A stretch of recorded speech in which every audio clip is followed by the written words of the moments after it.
Les gars, j'ai été agressé, j'ai été trahi. On m'a volé mes outils de travail en plein tournage, les gars. Et écoutez un peu l'histoire parce que c'est très important. J'ai fait cette vidéo avec beaucoup de courage car certains se diront que pourquoi il vient nous raconter ça. Pourquoi. Moi, je trouve que c'est important de vous relater ça parce que ça peut vous servir aussi de leçons. Vous, les jeunes qui êtes déjà en couple et en même temps, vous avez des ambitions. Donc, quelquefois, il va vous arriver de pouvoir faire les choix entre vos ambitions et votre partenaire. C'est très important, les gars. Écoutez bien cette vidéo. Alors, les gars, cette histoire, je la raconte avec beaucoup de regrets parce que par rapport à ma chaîne YouTube, j'avais remarqué que les vidéos qui incitaient beaucoup d'engagement des personnes et d'abonnés, c'était les vidéos où on pouvait mettre un peu de divertissement et autres. Et c'est par là que j'ai analysé. Je m'étais décidé de commencer à faire le micro-trottoir. Genre, je m'en vais dans la rue, commencer à poser des questions aux personnes, et les gens répondent et autres. Voilà, ce genre de vidéos, ici à Kinshasa, ça marche très bien. Et pendant ce temps-là, je n'étais pas seul, bien évidemment. J'étais avec ma petite amie, celle avec qui j'ai partagé tout. Elle m'aidait même à réaliser les idées des vidéos et autres. Et même quand j'ai sorti le programme micro-trottoir, je pense que j'avais même fait une publicité sur la vidéo que je devais faire le 25 décembre. Les gars, on avance, on arrive jusque là parce que c'est de là que vient le vrai problème. Voilà, j'ai parlé à ma petite amie que j'allais commencer à faire ça. Elle était d'accord avec moi, les gars. Elle était d'accord avec moi. Elle m'a même soutenu pour que je puisse commencer ces programmes-là. Et les gars, arrivé le jour J, le 25 décembre, quand je devais partir dans la rue pour faire le tournage, j'avais loué un caméraman. Ensuite de cela, j'avais acheté des matos, les micros et autres. Voilà. Et à ma grande surprise, les gars, j'arrive dans la rue. C'est plus précisément à Kitambo, magasin, tous ceux qui habitent à Kinshasa, vous savez où c'est. J'arrive là, j'installe le matos, j'allume la caméra. J'utilisais un téléphone comme caméra. Les gars, je venais à peine de dire à mon caméraman de lancer.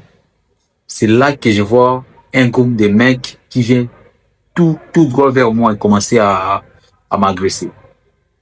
Il y en a un qui s'est jeté sur le caméraman, a arraché le téléphone que le caméraman avait dans le trépied. Et moi, de mon côté, quand j'ai essayé de comprendre un peu ce qui s'est passé et essayer un peu d'aller défendre le caméraman, des gars m'ont tenu par derrière et un a arraché tout le micro que j'avais accroché ici. L'autre a essayé de m'arracher l'autre micro que je tenais par la main. C'est lui avec un bâton comme ça. Mais j'ai résisté. Le temps pour moi de me retourner pour pouvoir un peu me défendre. Il se faisait déjà tard. Les téléphones étaient déjà partis. Ceux qui étaient derrière moi se sont enfuis. Les gars, en quelque sorte, je me suis fait agresser. Et en même temps, je me suis fait voler mes outils de travail. C'est passé comme ça. Je me suis dit, bon, ça arrive. Ça s'appelle les risques des métiers. Ça arrive, ça passe comme ça. Mais le plus choquant dans tout ça, c'est la source des problèmes. Le lendemain, je suis rentré à la maison tranquille. J'étais en train de parler même avec Marco au téléphone, ceci, voilà ce qui est arrivé. Il m'a dit, bon, je viens à la maison, comme ça on va en parler en face, tu vois. Elle est arrivée à la maison, mais elle était pratiquement de tout cœur avec moi, elle essaie un peu de me remonter le moral, tout ça. À un moment donné, elle est allée elle m'a dit qu'elle avait chaud et qu'elle allait se doucher. Tranquille, tu connais comment ça se passe ici, elle a pris de l'eau, elle est allée se doucher. Mais, chose étonnante, elle avait oublié son téléphone sur le lit. Les gars, je vous donne ma parole. Je n'ai jamais fouillé le téléphone d'une femme. Mais ce soir-là, j'ai eu la curiosité de prendre son téléphone et de jeter un petit coup d'œil. Je ne sais pas quel ange m'avait envoyé de faire ça, mais je pense que c'était sûrement un ange gardien. J'ai pris son téléphone, je suis entré sur son WhatsApp et tout ça. Je vois un audio envoyé par un numéro inconnu, même pas enregistré. Qu'est-ce que le gars dit? Si il nous recherche et qu'il nous attrape, comment on va faire? Et je dis, ah, comment ça? Je suis allé dans les messages précédents, tout. J'ai écouté les voices.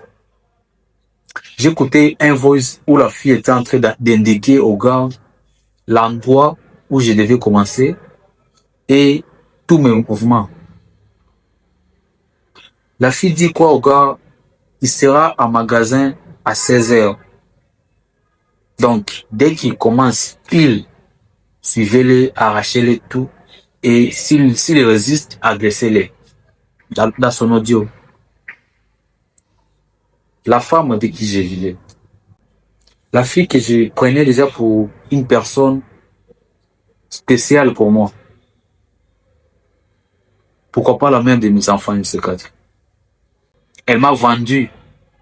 Elle a indiqué les gars pour qu'ils viennent m'agresser en plein tournage. La personne qui va te vouloir du mal, elle ne viendra pas d'ailleurs. La personne qui va te nuire, c'est bien celle qui est toujours à tes côtés. Je n'ai jamais pensé qu'un jour, ma petite amie pouvait me faire ça. Mais elle a fait. Mais moi, je dis qu'elle m'a rendu un service. Je peux dire merci à elle. Parce qu'elle m'a enseigné une leçon qu'aucune personne, qu'aucun enseignant à l'école ne pouvait m'apprendre. Oui, on m'avait parlé des trahisons, on m'avait parlé des tromperies, encore on m'avait parlé des choses qu'on pouvait imaginer. Mais jamais je pouvais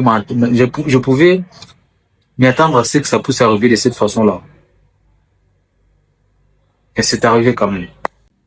Je remercie aussi Dieu parce que il n'a pas permis à ce que je puisse m'investir à fond avec elle. Parce que, imagine maintenant si cette même personne avec qui j'étais, imagine que j'arrivais avec elle jusqu'au mariage, avec les enfants, et qu'elle me fasse un tel coup. Comment j'allais me sentir?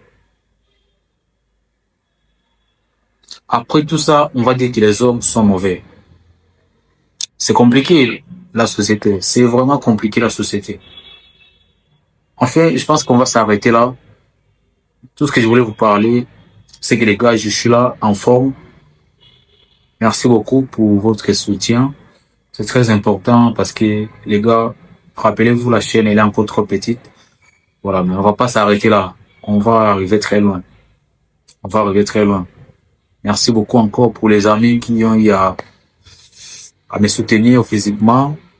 Grand merci. Donc, les gars, soyez vraiment prudents avec les femmes avec qui vous vivez. C'est très important. Ne négligez jamais ça, les gars.